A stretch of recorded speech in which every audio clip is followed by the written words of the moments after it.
स्वागत है आपका बी न्यूज नेशन में। मैं हूं आबिद हुसैन शेख। बबलेश्वर मत क्षेत्र को 6000 करोड़ का फंड। आज बीजापुर जिला उस्तुवारी मंत्री डॉक्टर एम.बी. पाटिल अपने बबलेश्वर मत क्षेत्र के टिगोटा गांव में नए बस स्टैंड का उद्घाटन करते हुए बताया कि कांग्रेस सरकार ने राज्य के इतिहास में सबसे ज्यादा फंड दिए जाने वाला क्षेत्र बबलेश्वर बताया। नेरावरी पानी सिंचाई के लिए 58,000 करोड़ का फंड देकर हमेशा से सूखाग्रस्त रहने का कलंक मिटाते हुए बीजापुर में जल इनकलाब लाने का विश्वास जताते हुए आने वाले चुनाव में क्षेत्र की जनता से पूरे अधिकार के साथ वोट मांगने का अधिकार जताया।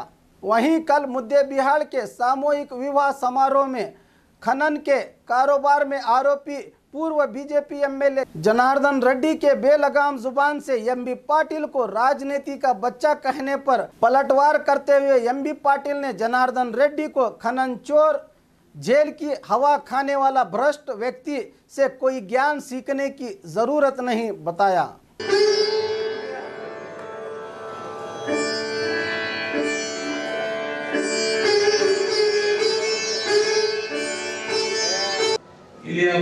ಹಳೆ ಬಸ್ ನಿಲ್ದಾಣವನ್ನ ಪ್ರಾರಂಭ ಮಾಡಿ ಅದನ್ನ ಕಟ್ಟಿದಂತದ್ದು. ಈಗ ನೂತನ ಬಸ್ ನಿಲ್ದಾಣ ನಾನೇ ಭೂಮಿ ಪೂಜೆ ಮಾಡಿ ನನ್ನ ಹುದ್ದೆಯಲ್ಲಿ ಉತ್ತರಿಸುವುದನ್ನು ಪ್ರಾರಂಭ ಮಾಡ್ತಾ ಇದ್ದೀನಿ. ಇವತ್ತು ಬಹುಶಃ ನಾನು ಅಂದ್ಕೊಂಡಿರ್ಲಿಲ್ಲ, ನಾಯಕರ ಗಮನ ಹರಿಸಿರ್ಲಿಲ್ಲ. ಕಟ್ಟಡ ನಡೆದಿತ್ತು, ವಾಸಲ ಬಂದಾಗ ಎಲ್ಲ ಸುತ್ತಮುತ್ತ ಕಾಂಕ್ರೀಟ್ ಆಗಿ ದುಡಿಯೋದು ಬಹಳ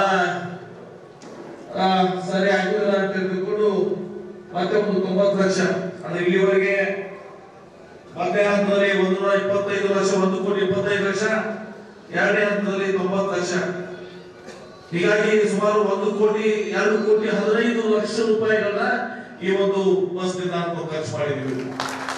ಮತ್ತು ಇಷ್ಟೆಲ್ಲ ಸುಸಜ್ಜಿತವಾಗಿ ಕಟ್ಟಿದ್ದಾರೆ, ಬಹಳ ಸುಂದರವಾಗಿ ಕಟ್ಟಿದಾರ, ಕಾರ್ಯ ಆಗ್ತದ. ಎಲ್ಲ ಮಹಿಳೆಯರಿಗೆ ಸೆಪರೇಟ್ ಕೋಣಿ, ಉಪಹಾರಗೃಹ ಮತ್ತು ಇಲ್ಲಿ ಅನೌನ್ಸಿಂಗ್ ಮೈಕ್ ಸಿಸ್ಟಮ್ ಕೂಡ ಇರ್ತದೆ. ಈಗ ಸುಸಜ್ಜಿತವಾಗಿ ತುಳಸಿ ಬಸ್ ನಿಲ್ದಾಣ ಆಗಿದೆ. ಬಹುಶಃ ನಾನು ಬಬಲೇಶ್ವರದಲ್ಲಿ ನೋಡಿ, ಬಬಲೇಶ್ವರದಲ್ಲಿ ಶುರುವಾಗಿದೆ. ಇವತ್ತು ಬಬಲೇಶ್ವರ ಮತಕ್ಷೇತ್ರ ಇಡೀ ರಾಜ್ಯದ 224 ಮತಕ್ಷೇತ್ರ, 224 ಮತಕ್ಷೇತ್ರ ಹೆಚ್ಚಿನ ಅನುದಾನ ಹಣ ಇವತ್ತು ಸರ್ಕಾರ ಯಾವುದೇ ಮತಕ್ಷೇತ್ರಕ್ಕಾಗಿದ್ರೆ ಅದು ಬಬಲೇಶ್ವರ ಮತಕ್ಷೇತ್ರ.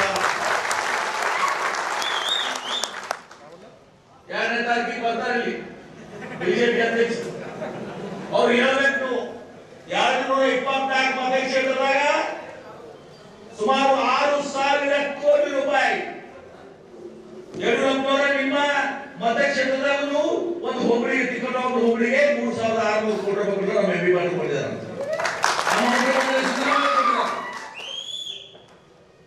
3,600 ಕೋಟಿ ಸಣ್ಣದೈತಿ. ಹೇಳೋರು ಈಗ ಸಿದ್ದೇಶ್ವರ ಹಾಕೊಂಡು ನಮ್ಗೆ ಹೇಳಿದ್ದೆವು, ಈ ಭೂಮಿಗೆ ಒಂದು ಬೊಕ್ಷಿ ನೀರು ಕೊಡ್ರಿ ಅಂತ ಹೇಳಿ. ಒಂದು ಬೊಕ್ಷಿ ನೀರು ನಾವು ಏನು ನೀರು ಕೊಟ್ಟು ಭರ್ಪೂರ್ ನೀರು ಕೊಟ್ಟಿದ್ದೀವಿ. ಆ ಪಾಯಿಂಟ್ ಈ ಯಡಿಯೂರಪ್ಪ ಪರಿವರ್ತನೆ ಬಸ್ ಬಸ್ ಒಳಗಾಗುತ್ತೆ.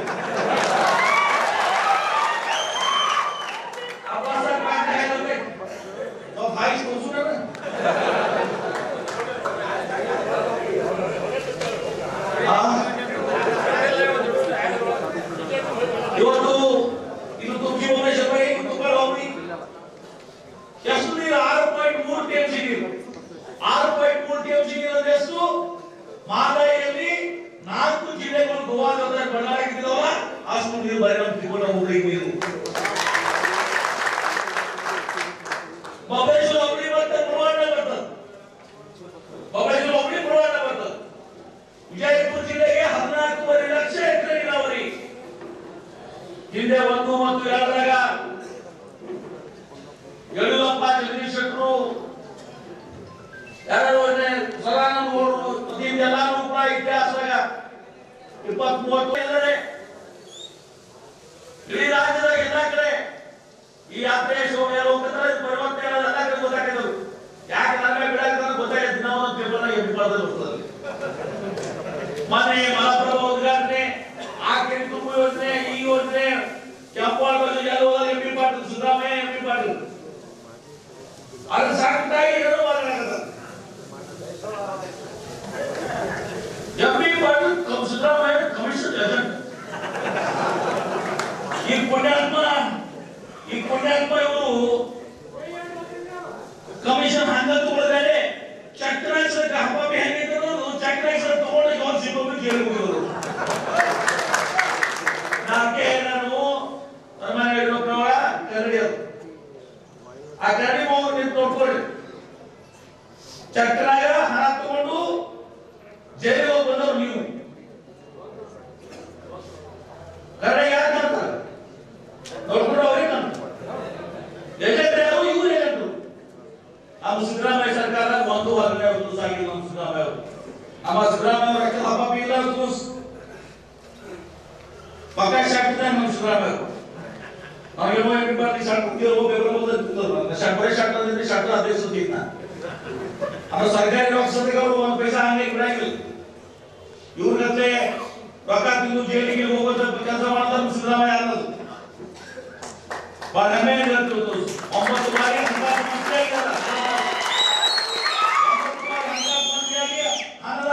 ಒಂದ್ ಏನೈತಲ್ಲ ಅದು ಗೊತ್ತದ ಬರ್ತಾನೆ ಬಂದಿದ್ದಾರೆ ಹೋರಾಟ ಮಾಡ್ಕೊಂಡು ಬಂದಿದ್ದಾರೆ ಬರ್ತಾನೆ ಏನು ಗೊತ್ತಿದೆ ರೈತ ತೊಂದರೆ ಏನು ಗೊತ್ತದ ಈ ಬಸ್ಗೆ ನೋಡ್ತೀರಿ ಮಾಧ್ಯಮ ಸ್ನೇಹಿತರು ಇಲ್ಲದ KSRTC ಅಧಿಕಾರಿಗಳು ಇಲ್ಲ ಕಾಂಟ್ರಾಕ್ಟರು ಇಲ್ಲ ಇದು ಸುಂದರವಾಗಿ ಆಗಿಲ್ಲ ಎಲ್ಲರೂ ಮಾಡಿ ಮುಖ್ಯಮಂತ್ರಿ ಆಗಬೇಕು ಅಂತ ಹೇಳಿ ಆದ್ರೆ ದೇವರು ಮುಖ್ಯಮಂತ್ರಿ ಮಾಡಂಗಿಲ್ಲ 250 ನಮ್ದು ಹೋಗಿಲ್ಲ 50 ಬಂದದ್ದು ನಾನು ಯಾಕೆ ಗುಂಡ್ಲುಪೇಟೆ ಎಲೆಕ್ಷನ್ ನೋಡ್ಯಾರ ನಾನು ಗುಂಡ್ಲುಪೇಟೆ ಮತ್ತು ನಂಜನಗೂಡು ಎಲೆಕ್ಷನ್ ಇತ್ತು ಲಿಂಗಾಯತ ಓಟ್ 70,000 ಇತ್ತು ಅಲ್ಲಿ ನಂಜನಗೂಡ ಸುಮಾರು 50-60,000 ಇತ್ತು ಎಲ್ಲರೂ ಬಾಸ್ಪತಿ ಬಂದಿದ್ರು ಎಲ್ಲರೂ ಅಲ್ಲೆಲ್ಲ ಹೇಳ್ಬಿಟ್ಟು ನಾವು ಈಗ ಆರ್ಸ್ ಬಂದ್ಬಿಟ್ಟಿವಿ ವಿಜಯೋತ್ಸವ ಆಚರಣೆ ಬಾಕಿ ಅದ ಅಂತೀವಿ ಮುಂದೆ ಯಾರು ಮುಂದುವಲ್ಲ ಇದು ದಿಕ್ಸೂಚಿ ಚುನಾವಣೆ ಇದು ಈ ಸರ್ಕಾರಕ್ಕೆ ಸಿದ್ದರಾಮಯ್ಯ ಅವರಿಗೆ ಕಾಂಗ್ರೆಸ್ ಪಕ್ಷಕ್ಕೆ ಎಲ್ಲರಿಗೂ ದಿಕ್ಸೂಚಿ ಅಂತ ಹೇಳಿ ಜನ ತೋರಿಸ್ಬಿಡು ದಿಕ್ಸೂಚಿ ಯಾರು ತೋರಿಸಿ ಕಾಣಿಸಿದಾಗ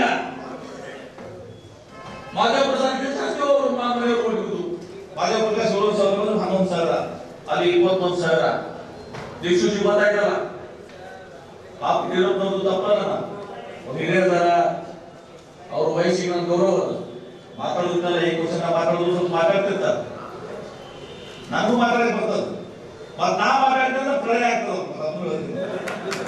ಮಾತಾಡ್ಬಾರ್ದು ಯಾಕೆ ಗೊತ್ತಿಲ್ಲ ನಾವು ಬಿಜಾಪುರ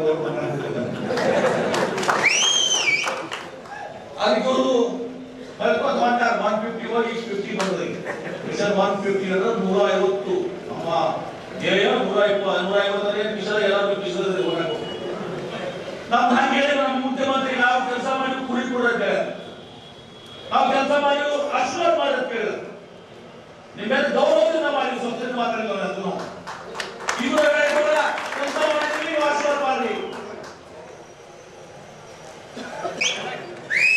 ಮತ್ತೆ ಈಗಾಗಲೇ ಹೇಳಿದ್ರು ಎಲ್ಲ ಮಾತಾಡಿದ್ರೆ ಅಚ್ಚೇ ನಮ್ಮ ಸರ್ಟಿಫಿಕೇಟ್ ಯಾಕೆ ಕೊಡಬೇಕು ನನಗೆ ಪ್ರೇರಣೆ ಕೊಟ್ಟದ್ದು ಸಿದ್ದೇಶ್ವರ ಮಹಾಸ್ವಾಮಿಗಳು ಸಿದ್ದೇಶ್ವರ ಮಹಾಸ್ವಾಮಿಗಳು ಸರ್ಟಿಫಿಕೇಟ್ ಕೊಟ್ಟಾರೆ ಎಂಪಿ ಪಾಟೀಲ್ ನೀರು ಎಂಪಿ ಪಾಟೀಲ್ ಜನಾರ್ದನ್ ರೆಡ್ಡಿ ಬಗ್ಗೆ ಇಡೀ ರಾಜ್ಯಕ್ಕೆ ಗೊತ್ತದು ಈ ನಮ್ಮ ರಾಜ್ಯಕ್ಕೆ ಕಳಂಕ ತಂದವರು ಈ ಜನಾರ್ದನ್ ರೆಡ್ಡಿ ಅಂಡ್ ಕಂಪನಿ ಇವ್ರಿಗೆ ನಾನು ಉತ್ತರ ಕೊಡಬೇಕಾಗಿಲ್ಲ ನಾನು ಏನಾದರೂ ಯಡಿಯೂರಪ್ಪನವ್ರು ಕೊಡ್ತೀನಿ ಅಂತ ಕಾಂಗ್ರೆಸ್ ಸರ್ಕಾರ 1 ರೂಪಾಯಿ ಜಪ್ತಿ ಮಾಡಿಲ್ಲ ಅಂತ ನೇರವಾಗಿ ಆರೋಪ ಮಾಡಿದ್ದಾರೆ ಅವರು ಯಾರು ನಾನು 1 ಲಕ್ಷ ಕೋಟಿ ತಿದ್ದಿದ್ದೀನಿ ಅಂತ ಹೇಳ್ತಾರೆ ಯಾಕೆ ಮಾಡಲಿಲ್ಲ ಅಂತ ಯಾರು ನೋಡಿ ಜನಾರ್ದನ್ ರೆಡ್ಡಿ ಅಂತ ಭ್ರಷ್ಟ ಜನರಿಗೆ ಇವರು ಇಡೀ ಇತಿಹಾಸ ಇಡೀ ಜಗತ್ತಿಗೆ ಗೊತ್ತದ ಅದೇ ಸುಷ್ಮಾ ಸ್ವರಾಜ್ ವರಲಕ್ಷ್ಮಿ ಪೂಜೆ ಬಂದ್ ಮಾಡಿದ್ರು ಇವ್ರ ಮನೆಗೆ ಬರಬಾರ್ದು और खबरों के लिए देखते रहिए बी न्यूज़ नेशन।